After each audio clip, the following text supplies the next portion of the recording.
प्रभात बच्चों, मैं विनीता वर्मा आपकी हिंदी की अध्यापिका आज आपको रिमझिम पुस्तक के अध्याय 4 नन्हा फनकार पढ़ाने जा रही हूँ।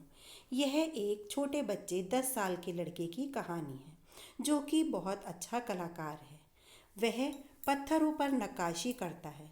उसके पिता बहुत अच्छे नक्काशी करने वाले हैं। वही यही बच्चा ये भी अपने पिता की ही समान बहुत अच्छा कलाकार बनना चाह रहा है। छोटे छोटे पत्थरों पर सुंदर सुंदर बारीकी नक्काशी करना और डिज़ाइन बनाना ये चाह रहा है। इसके डिज़ाइन बनाने से एक राजा अकबर बहुत इससे प्रभावित हो जाते हैं और वो चाह रहे हैं कि वो भी इस बच्चे से नक्काशी करना सीखें। तो इस प्रकार वह प्रसन्नतापूर्वक उस राजा को भी नक्काशी करना सिखाते हैं और बहुत ही प्रसन्न होते हैं। तो चलिए अब यह अध्याय शुरू करते हैं। वह लड़का एक चौकोर लाल पत्थर के पास बैठ गया। उसने जल्दी जल्दी कोई प्रार्थना बुदबुदाई और छेनी हथौड़ा उठाकर अपने काम में जुट गया। कुछ दिन पहले ही उसने इस पत्थर पर घंटियों की कतारें और कड़ियाँ उकेरना शुरू किया था।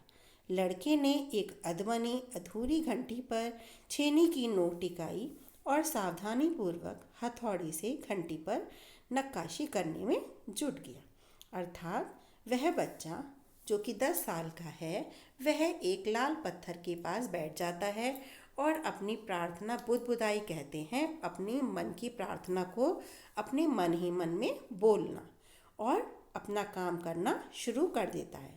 छेनी हथौड़ा जिससे कि वह पत्थर पर नक्काशी कर रहा था, उससे वह काम करना शुरू कर देता है और घंटियों की कतारें घंटियों को लाइन में रखकर उन पर कड़ी को जोड़ना, जो कुंडा टाइप का होता है उसको उकेरना, उस पर बनाना, उकेरना, छापना शुरू कर देता है।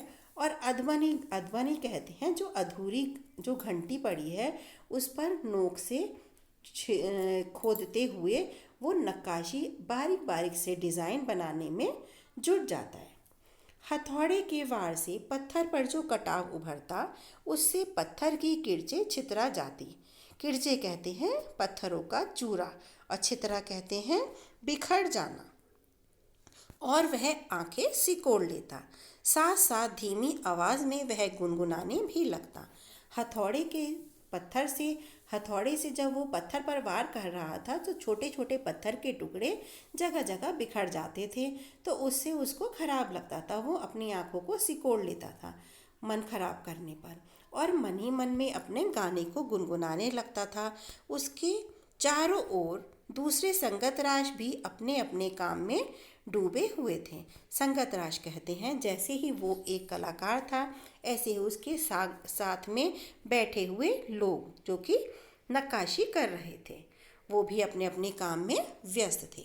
केशव 10 साल का था और अभी अपना काम सीख ही रहा था। पिता के एक बार करके दिखा देने पर वह सीधे लकीरों वाले और घुमावदार डिज़ाइन उकेर सकता था। अब तक उसने नक्काशी का जो भी काम किया था, उनमें से इन घंटियों को बनाना ही सबसे ज़्यादा मुश्किल था। केशव जानता था कि एक दिन तो ऐसा ज़रूर आएगा जब वह बहुत बारीक जालियाँ, महीन नफीस बेल बूटे, कमल के फूल, लहराते हुए सांप और इठलाकर चलते हुए घोड़े ये सब पत्थर पर उकेर पाएगा, ठीक उसी तरह जैसे उसके पिता बनाते थे। केशव जो कि 10 साल का बच्चा था, वो अपने पिता के समान ही डिज़ाइन करने में एक रुचि ले रहा था और वो अपना काम घुमावदार डिज़ाइन बना रहा था। जो गोल गोल तरह से घुमाते हैं उस तरह से डिज़ाइन बना रहा था और अपना नक्काशी करने में व्यस्त था। और वह यह सोच रहा था कि जैसे उसके पिता बारीक बारीक डिज़ाइन बनाते हैं, ऐसे ही वो भी भविष्य में कभी महीन जालियाँ और महीन नफीस बेल बूटे जैसे कमल के फूल, कलियाँ, ये सब और लहराते हुए सांप और घोड़े, इठलाते हुए दौड़ते हुए घोड़े, ये सब अपने पिता के समान ही पत्थर पर उकेर कहते हैं बना पाएगा। ऐसा वह सोच रहा था। कई साल पहले जब वह पैदा भी नहीं हुआ था, उसके माता पिता गुजरात से आगरा आकर बस गए थे। बादशाह अकबर उस वक्त आगरे का किला बनवा रहे थे और केशव के पिता को यही काम मिल गया। कई साल पहले जब वो पैदा भी नहीं हुआ था तो उसके पूर्वज जो थे वो सब गुजरात से ही आगरा आ गए थे और बादशाह अकबर उस समय आगरे का किले का काम करवा रहे थे और आगरे का किला काम करवाने में ही उसके पिता वहाँ पर काम कर रहे थे।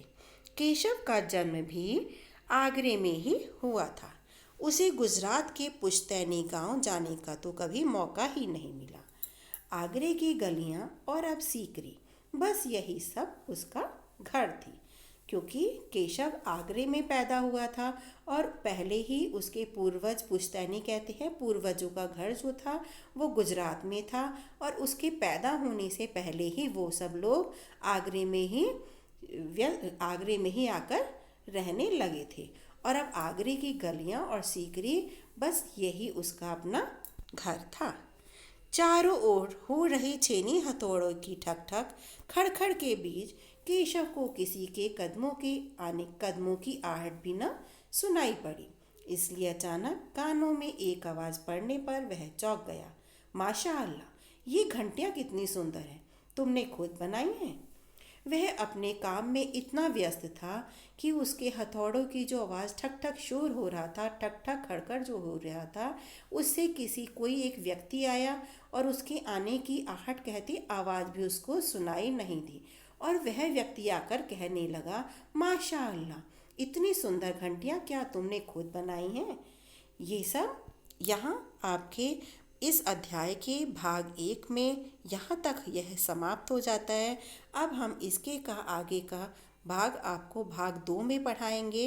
इसका जो कार्य है, आपको दिया हुआ कार्य रहेगा, वो सब आप अपनी नोटबुक में अच्छी से करेंगे, सुंदर राइटिंग में करेंगे और हमारे इस नंबर पर ग्रुप में भेज देंगे। धन्यवाद।